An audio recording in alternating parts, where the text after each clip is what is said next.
Well, good morning, everyone. Good morning. And welcome to Miracle Center for Spiritual Living Sunday morning service. It's good to hear you. I heard you this time.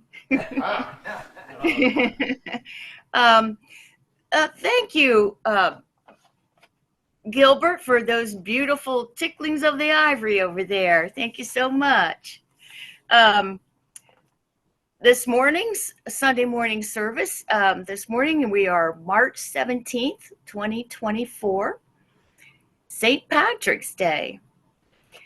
And so just God morning to you all. Thank you all for being here. For those of you who don't know me, um, my name is Lynette Horn, and I'll be your practitioner for this morning. So we'll just, if you just want to join me as I say the benediction or the invocation, and we'll just center down. I certainly need to right now. Center down. Take a few deep breaths. And just go within, turn within to that place of peace and stillness.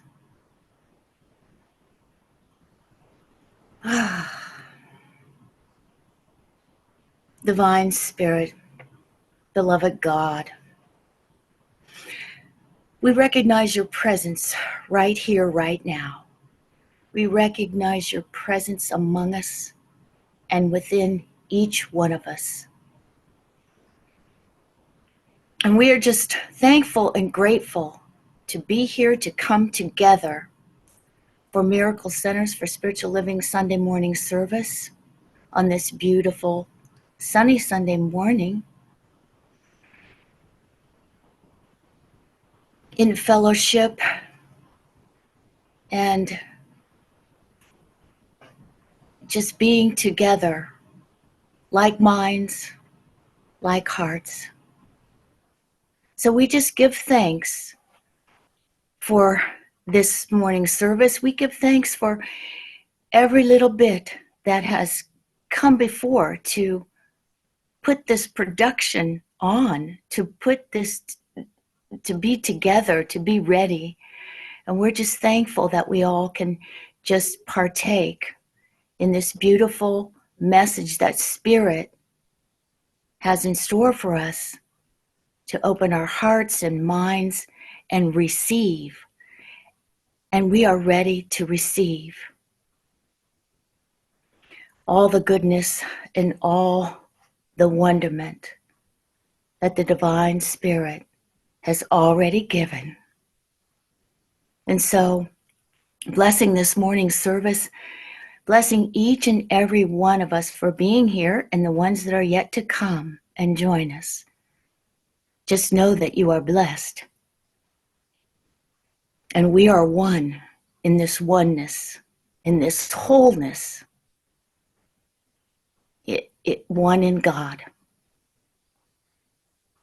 Giving thanks for all that is ready to unfold. I simply just let it be so. And together we say, and so it is. Amen. Thank you. And just a reminder, looking towards the bulletin here, our monthly theme is That's How We've Never Done It. I just love that. That's how we've never done it.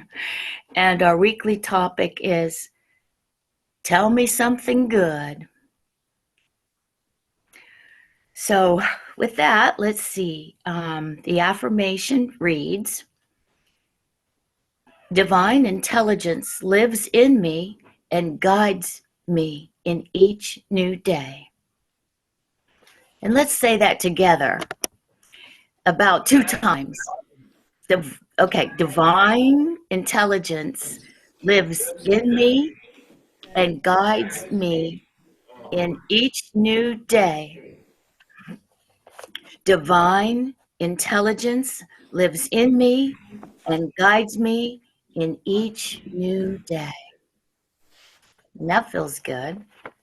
So our monthly theme summary, week 3, we release our need to figure it out and invite inner guidance to lead us into new territory. 4th week, we ground in the truth of who we are and our vision of who we are becoming, letting that inform every thought, word, and action. And week 5 reminds us that this is a journey, not a destination. The work goes on and the practice deepens. We set the intention to stay conscious, live from love, and continue to embrace infinite possibility.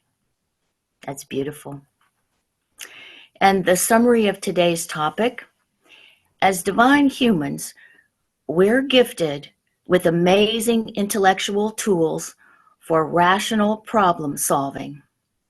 We've become so reliant on and infatuated with our intellects, so rightly proud of our ability to figure things out, that we can be thrown for a loop when confronted by those situations where figuring it out just doesn't work.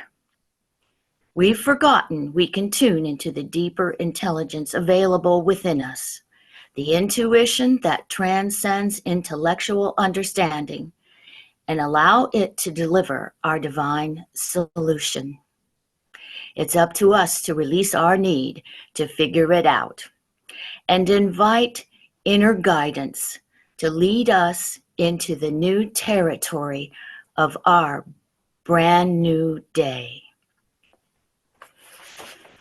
And the science of mind point of view. Our individuated human minds are incarnated out of the infinite beingness of the one mind. Our human thoughts are made of the same divine substance/energy as thought and word of God.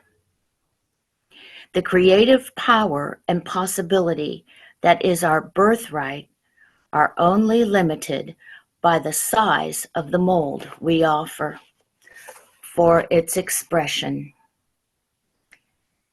Are we bound to the scope of our previous experiences and understanding, or are we willing to surrender to a bigger idea? The still small voice within us whispers that we are more than we think. As divine humans, we are each a vehicle for the spirit to experience and express itself as us. Our life is Spirit's pet project, and we know Spirit always supports its projects. It's up to us to cooperate with the ever-expanding good that awaits our acceptance of it. By tuning into the divine intelligence that lives within us, we are guided into the thoughts, words, and actions that secure the fulfillment of that good for ourselves, our communities, and our world. We are grateful for our ego intellect's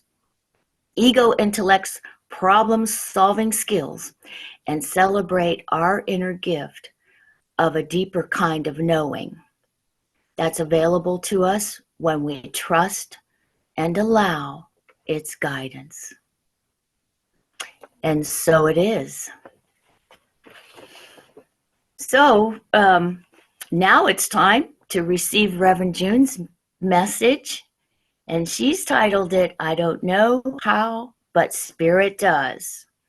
So let's welcome Reverend June. Take it away, dear.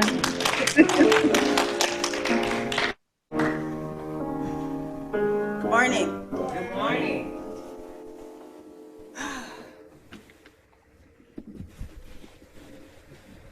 We're going to start this morning with our 2-minute meditation. So just bringing ourselves into this wonderful, wonderful healing energy in this room and focusing on our breath and focusing on our releasing of anything that is unlike the truth of who we are. So as Chris dims the lights here and starts our meditative music here, we're going to release for a couple minutes. So while he's preparing our sound, just make yourself comfortable. If it's uncomfortable for you to close your eyes, just focus on something, just feel at peace, just relax. Just being still is a blessing. And as the music starts, just release, let your shoulders relax, let your mind relax.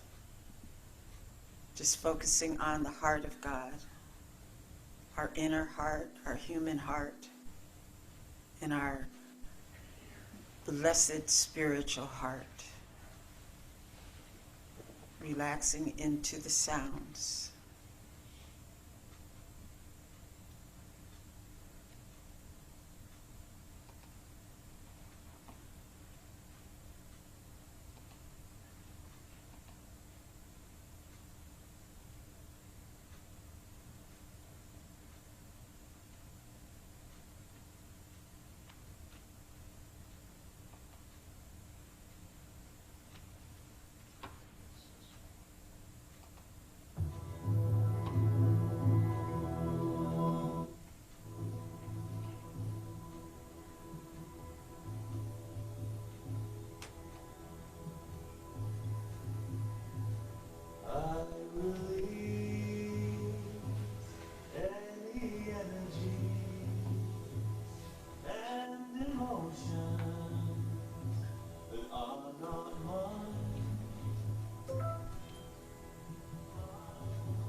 Thank you. As the energy of the Tibetan bell just dissipates into the allness, the oneness, we start this morning's service. Spirit is divine intelligence.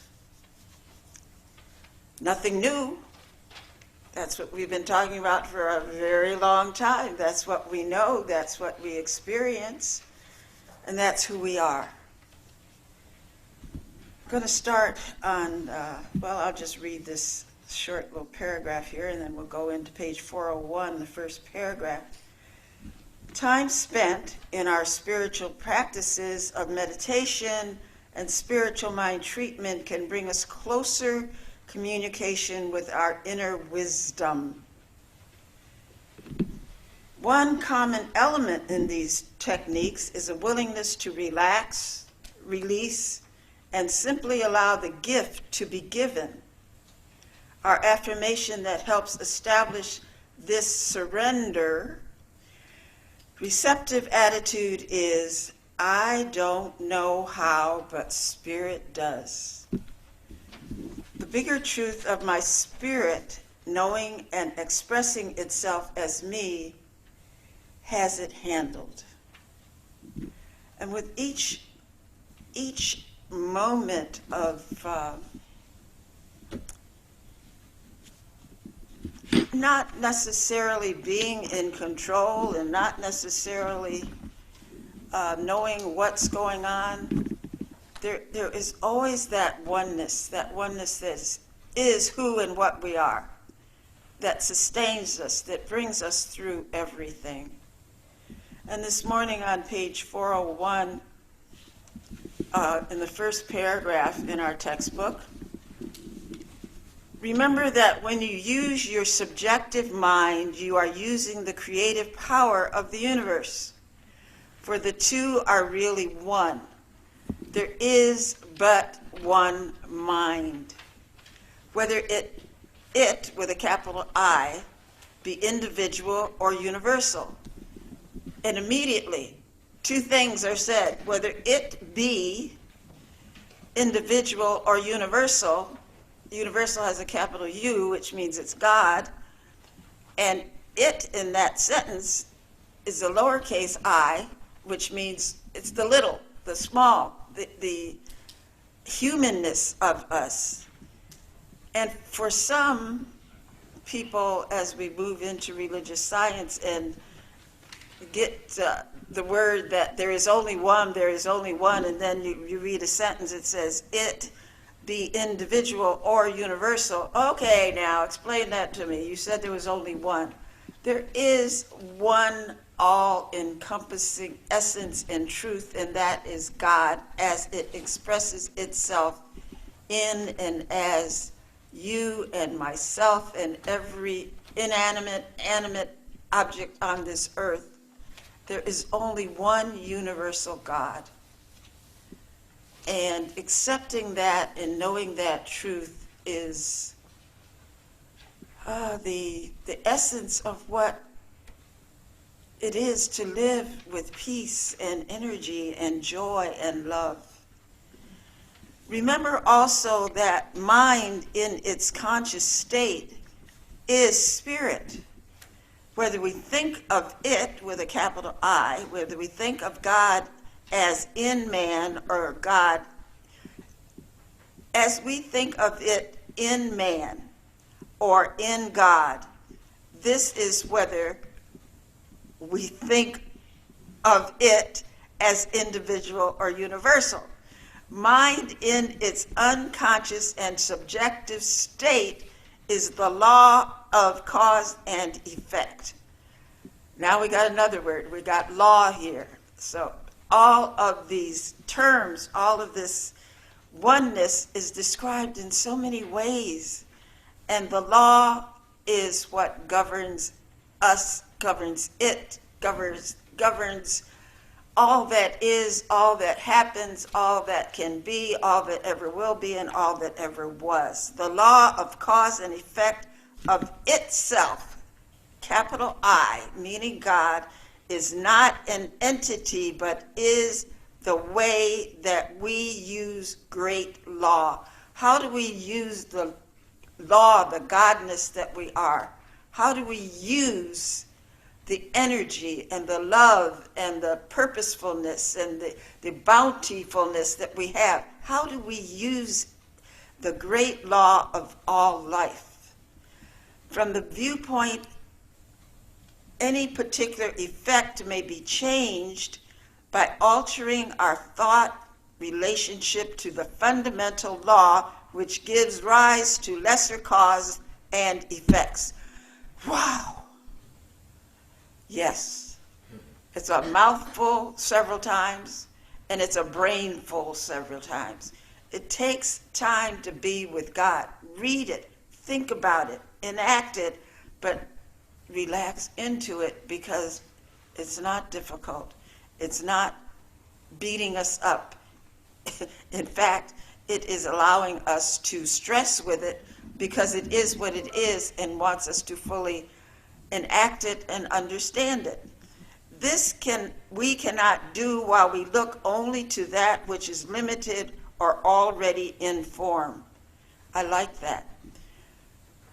What is already in form is just a pinpoint, the tiniest, infinitesimal point of reality.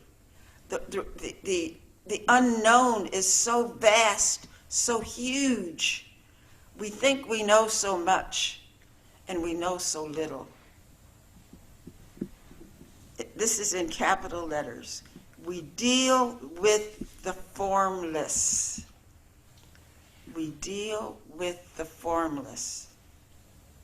Whatever is in our experience that is moving us which way, that way, upside down, all different kind of sorts of ways in our life. It's formless. It's not like you can take it like a cake and cut it up in slices and see what one piece tastes like. It tastes just like the other part because it is part of the cake. But everything is different. Everything is unique. Everything is simply God expressing itself. And in the multiplicity, when the humanness cannot grasp it, cannot understand it, and that's okay. And that's the joy of living. That's the joy of not getting caught in a rut, not getting stuck doing the same old, because it fits, it feels good, it's enough money, it's enough food, it's enough this, it's enough that. It's never enough. There's always more to gain. And when there's more to gain, there's more to give away. There's more to be. There's more to be of our individualized selves. There's more to learn about who we are, about the universe, about our children, about our friends, about anything that we wish to have the energy or the lack of fear to choose to investigate. Sometimes we don't investigate certain things just because it's scary. It's a mystery. We don't want to go there. Oh no, don't want to push that button, see what happens there. We've come this far by faith, and we certainly know about that. But there's so much more that we can do, so much more than we can be. And that's the essence of, for me, is living. Why do I want to be the same that I was 10 years ago? Ugh. Not that I was but there's so much more to me, so much more that I know now, and so much more that I can be. So we're going to move on down to God winks. We asked for a sign whether to move to Florida. Then we're stopped in traffic by a bus whose banner ad says, "Move to Florida." You ever had that happen to you? You're thinking about something, deciding about something. What color shall I get? Oh, I like that green, but I've never seen it before. I think I'd really like to get a different color green that matches this green I want to see. And then all of a sudden you see someone in a dress, or you see a car, That's it. You get the message. So whether that's the message or not, what your brain and your heart and your thought pattern tells you, most of us want to be right. So you say, that's it. That must be it. God's showing me a sign. That's got to be it. That's fine. Look for the signs. There's some movie, I can't remember which one it is, but it says signs are everywhere. And they are. They're everywhere we are, as long as we're using our mind and looking with the eyes of God, through the eyes of God, using the mind of God, using the acceptance of God, using the adventure of God. God winks.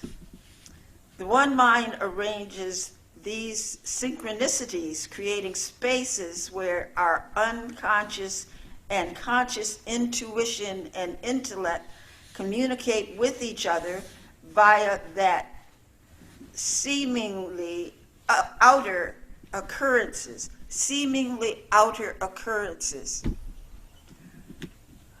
This has happened to me so many times. I'm sure I'm not the only one. If I am, I know I'm strange in many ways, so that could be possibly one of my strange ways. That when you're thinking about someone that you haven't heard from for a while, and the phone rings and it's that person, I know I'm not the only one. I know I'm not the only one that likes ice cream and puts it in the microwave to let it melt a little bit. And then if it's too soft, has to put some more in, and that's the reason why you heat it up in the first place, so it makes it too soft so you can put more in. I'm sure I'm not strange like that all by myself. There are all kinds of ways, idiosyncrasies, that we are so much in common, and it makes us less than different because we're so many ways alike. We like to be warm. Most of us. We like to be comfortable. We like to have enough funds in our accounts so that we don't have to worry. We like to have a nice home to go to. We like to have nice clothes. We like to eat. We like an awful lot of things that put us in a sack, so to speak, that we are more alike than we are different. So remember that. The idiosyncrasy that you have, probably 10 million other people have it too.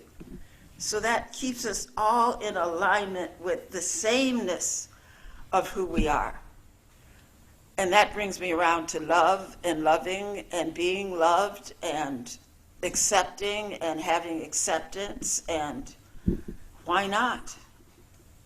How else do you want to be perceived? How else do you want to be giving? What do you want to be giving?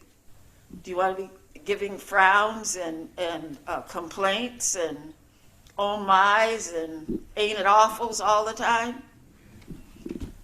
That's what you get. You get to discuss ain't it awfuls and oh my's and pains and aches and problems and seriousness.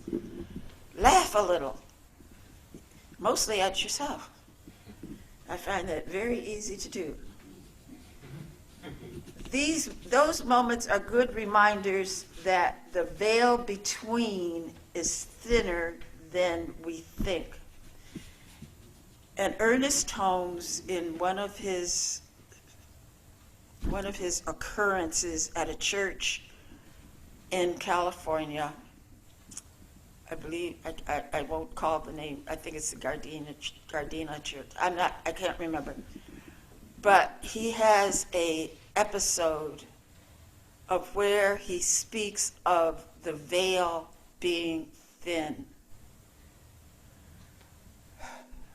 And he's in a state of just acceptance of God so deeply that he proclaims that the veil is thin. And if you are familiar or you read or hear the Bhagavad Gita, there is a passage in the Bhagavad Gita that is very, very similar and I can't quote it, and I didn't look it up. But this is a phenomena that happens with, as we call saints, people that are saints. It happens with mystics, and I think we are all mystics within our own selfhood. It may happen to you sometime. It may happen when you think of someone that has made their transition, that you feel is perhaps right next to you, or that is within your presence so strongly that you don't even have to close your eyes to know they are there. If you're in a situation that is difficult, and you just take the time to breathe and let your shoulders down and relax, and someone comes to you, something comes over you, and you know that that's a friend, that's a father, that's a child, that's an entity, that's an essence that is coming to you, through you. That's that veil that is so thin. I would say, because I think sometimes it is a little scary. Maybe the word scary is not an appropriate word, but it's a whole different essence of your beinghood, that you know that something special has happened to you, through you. There's this, when you go into meditation, those few minutes we were quiet, the body temple can move itself into a state of stasis. It can settle down, it can relax, it can be more than it was before. Very, very, I say holy, very simple things that happen to us. And just because they happen once doesn't mean they won't happen again, or just because it's never happened doesn't mean that it may not ever happen to you. Because it does happen if you are aware and if you listen to your beingness.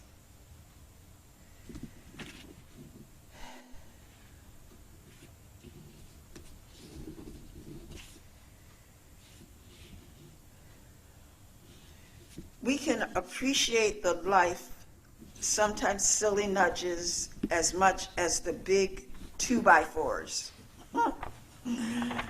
I know you share some 2x4s with me. I know we can carry those 2x4s and use them on ourselves. We don't have to have anybody else tell us. Sometimes a lot of people around you feel that it's their obligation to tell you when you're kind of doing something that you not ought to be doing. At least they think so. You probably already know. I mean, come on. We know 2x4s. They are so handy and do so much to affect our beingness, affect what we say, affect what we think. Sometimes it's good. Sometimes we need a 2x4.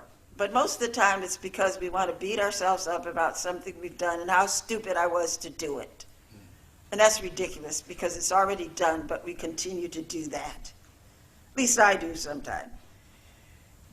So, moving on. We can appreciate the little, sometimes silly nudges as much as the big 2x4s.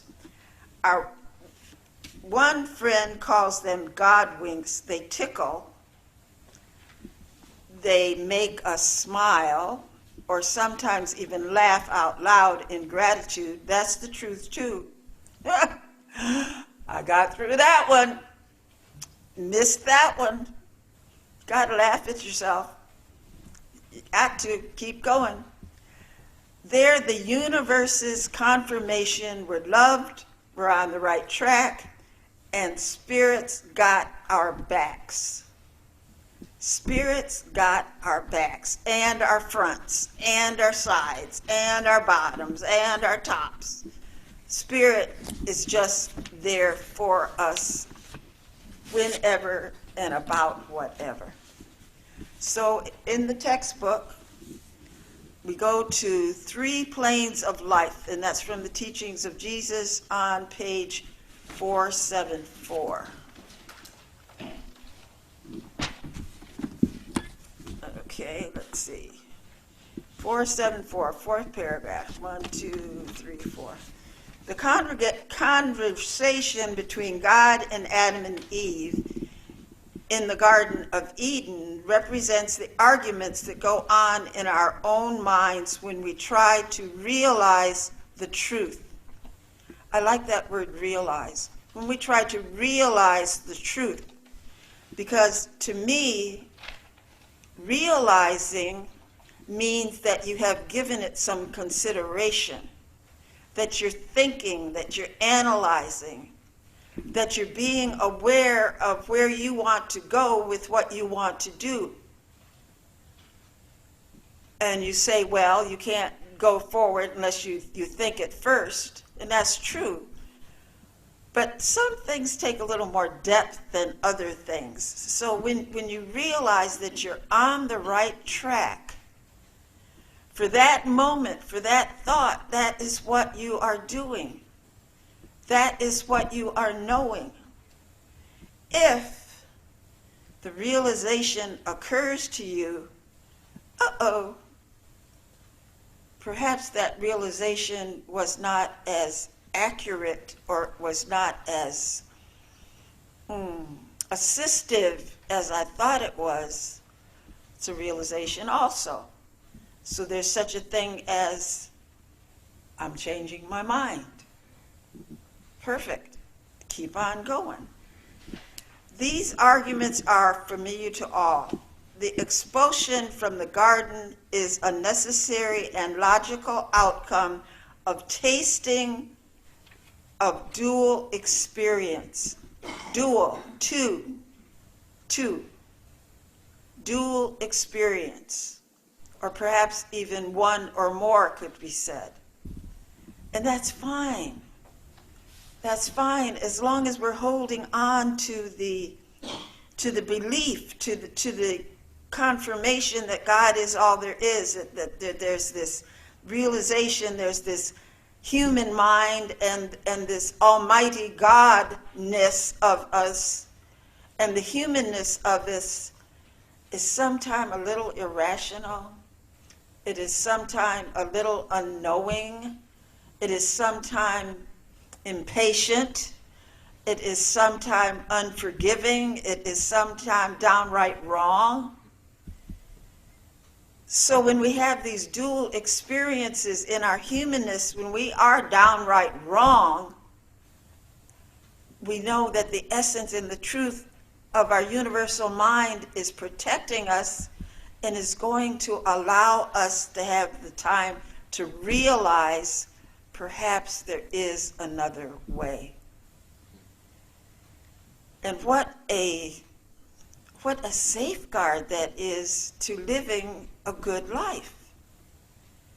If we were stuck in, again, I can't say you, if I was stuck in some of the decisions that I have made every once in a while that were really not very bright, that just didn't work out very well, and I stayed there, I would not be sitting here right now being able to expound upon going back and changing my mind and doing something different and doing it better. We must do that with ourselves. We must be aware of what the good we have done, what the divine intelligence has led us to, how far we have come. And again, that our anthem, we have come this far by faith. It's not just about Miracle Center's Song of the Year. It's about who we are. We have come this far by faith. And that's the only reason we're here and the only reason we have gotten to this moment in time, by faith. If we believe in both good and evil, we must experience both. Interesting. There is no evil. There is no evil. God is all there is. Yes, that is true.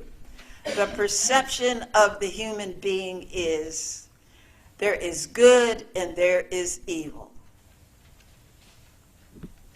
That is true. If you are, and you're listening to my voice, and you're here in this sanctuary, a believer in the almighty essence and the truth of God, there is no evil. There is no evil. Because that is your belief and that is true. For those who do not have the perception of the perfection, the allness, the oneness of God, have a perception of evil. Therefore, it exists, does not have to be the existence of your truth. It exists. That's my interpretation. It would be fun to debate it, but I've got the floor now and we don't have time. So we'll move on. So let me move on here. So surprise me. Time's moving fast. You may have heard someone or yourself say, I don't like surprises. It's a control thing, isn't it? But while our ego likes the safety of familiar territory, we'll never transcend our old experience until we're willing to be surprised. You've got to let new things into your mind, into your heart. Do not become stagnant. There is a time when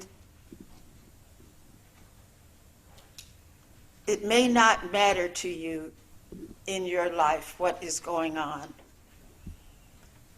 It may come a time while you are still full of vin and vigor. Is that the way my mom used to say it? What is it? Vitality? Yeah. Thank you, John. Vitality and vinegar. Until you say it again. Vin and vitality.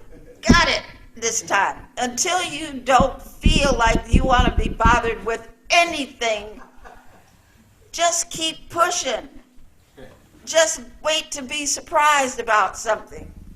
Anything. Just wait to be surprised and you're so happy. You may have heard somewhere, I read that, Steve. But while our ego likes the safety of familiar territory, we'll never transcend our old experience until we're willing to be surprised. It takes a conscious commitment to erase and replace old patterns of speech like, it'll never work. How many times do we say that? How many times do we expect that? It'll never work. And we must stretch into new scripts like, what if? What if? Oh my goodness. Surprise, surprise. And consider the possibility. As we do so, a new lightness of energy and willingness to be happily surprised emerge. Wow, what a concept. Happy surprises emerge as we tune into the unlimited creativity of divine intelligence. It becomes easier to trust its activity in us, for us, and as us. We get more positive feedback from the universe that we are plugged in, that we believe in God. We recognize we are beloved and necessary part of the whole. We're part of each other. We're part of every single aspect of what happens to ourselves and to someone else whether they are within the sound of our voice, in our physical realm. We bless the world, we bless the politicians, we bless the peace that is here right now when we all accept it, because the wholeness, it comes from us and what we believe. What are we believing about that box that has been invented that shows us all the news, the good, bad, and the ugly? What are we believing about what is being fed to us?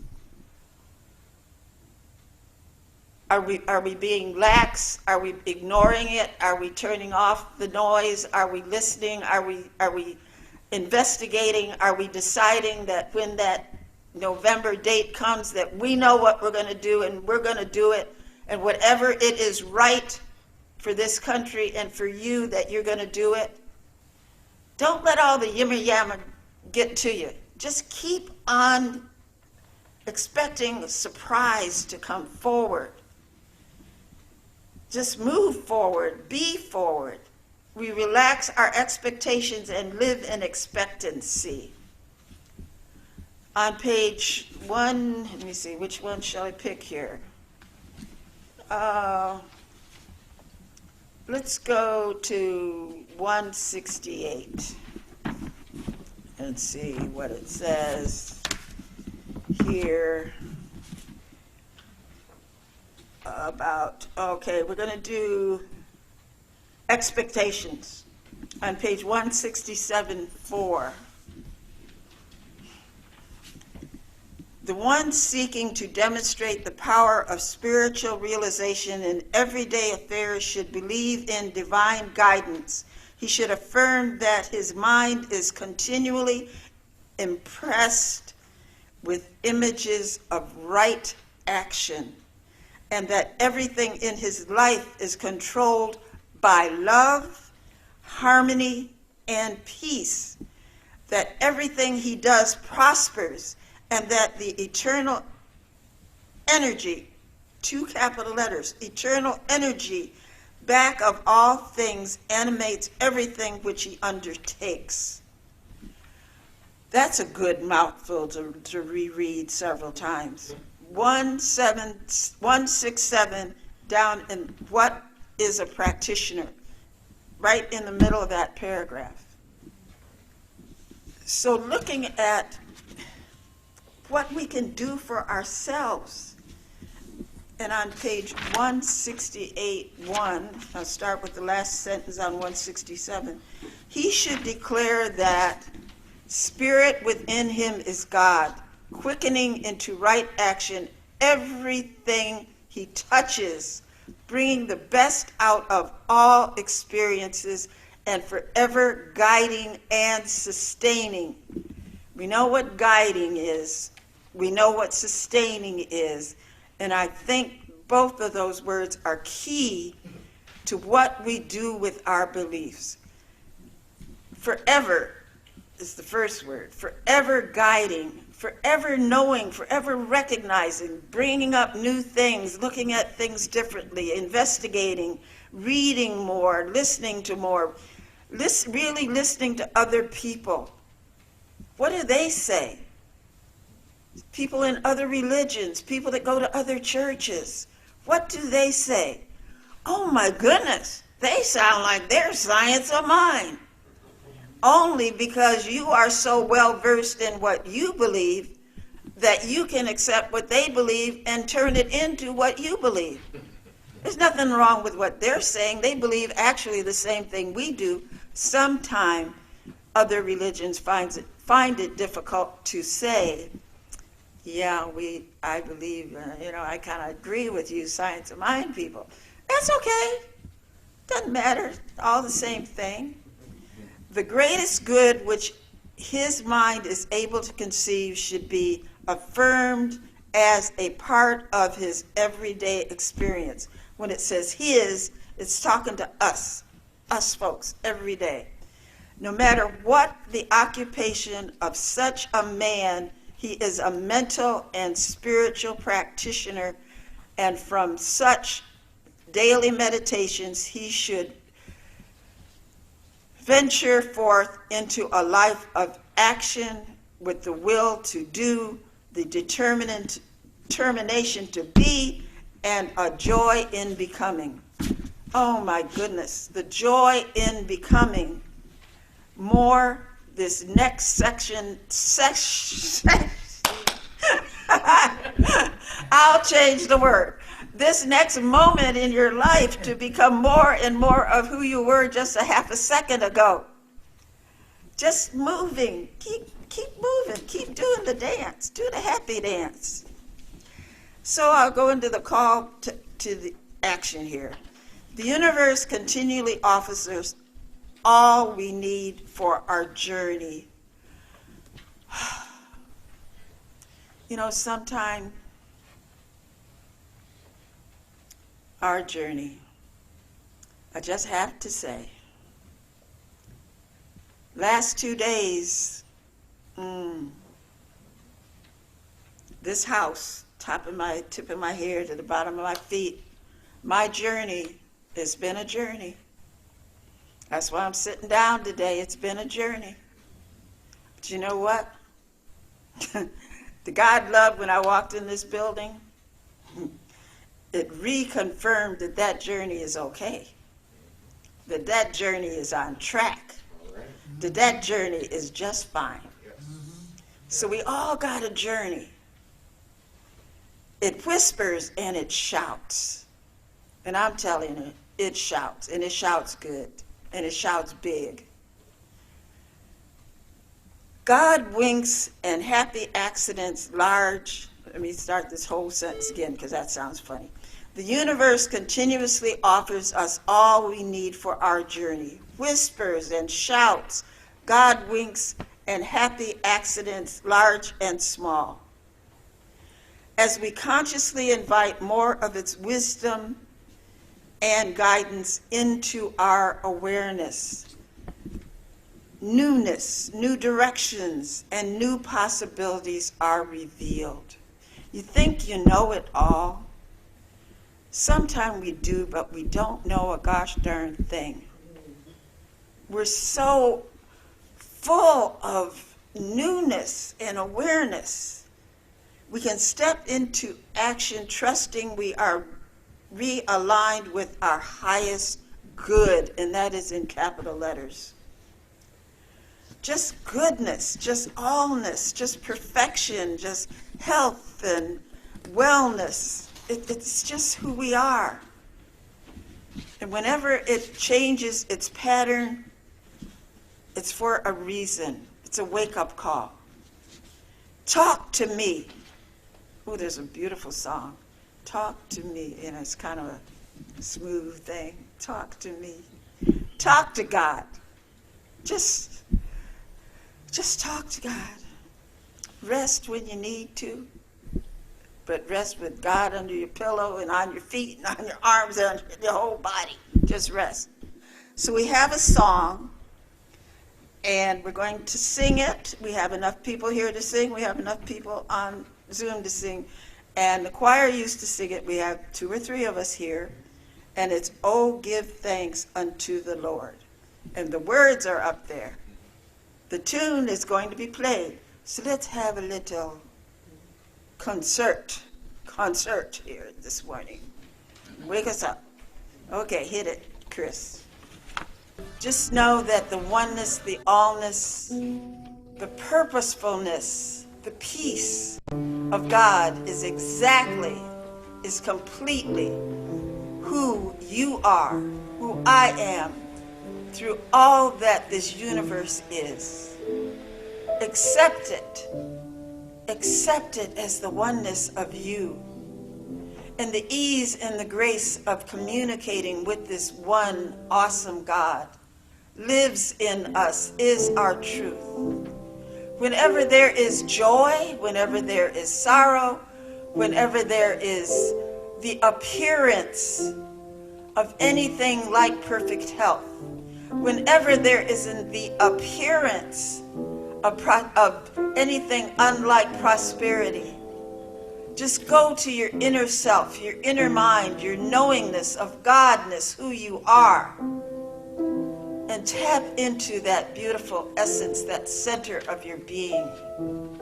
Speak to God in whisper or in a shout, in a cry, or just a hug, or a smile, or bearing through a pain. God is all the essence and the truth of all that life is. Be the love, be the Godness that you are. And in this awareness, we simply give thanks for this Godness, this holiness, this pure essence of truth that is our being. And knowing that this is our truth, we allow it to be, and together we say, and so it is. Amen and amen. And as we turn the service back over to Lynette for the announcements and the readings, we're going to do our collection here in the sanctuary. And there is a reading in your bulletin. Let's read the tithes and offerings prayer here. Thank you for your, well, that's I'm sorry. Prayer for God's work. Please affirm with me. Father, we give our tithes and offerings to you. Bless and use these to accomplish your will through this church. We ask that every amount be invested in furthering your work. Grant wisdom to those who will handle the appropriation of these funds so that they may make good, impressive, and wise use of the titles and tithes and offerings we give you today, and bless the work of our hands. Amen. So I turn it over to Teresa, to Lynette. Okay. Well, thank you, Reverend June, for that wonderful lesson, that wonderful reminder of who we are and what we have within us. It was just, I'm sure I speak for everyone, just what we needed to hear. So thank you for that, all that message and lessons and showing us in the Science of Mind book. It just was wonderful. Thank you, Reverend June. So,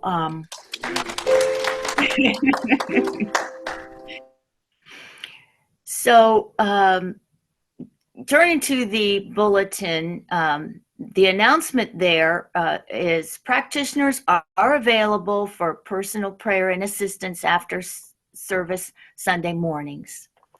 So, you know who they are that are there, and I'm one. Prayer request forms are on the back of the chairs in the sanctuary. You may also email your request to Fran Daniels, and her email address is on the bulletin there. So that's the only announcements there. So if you would just turn within with me as I speak the benediction, and we'll just center in again and take a deep breath. Divine Spirit, beloved God, we just give thanks for this message that we have received today. We give thanks for each and every one of us here in community, in communion and relationship and friendship with each other. We give thanks for this love and this power and this presence that God is, that we are one with. And we just know that all good things are in effect. Blessing each and every one of us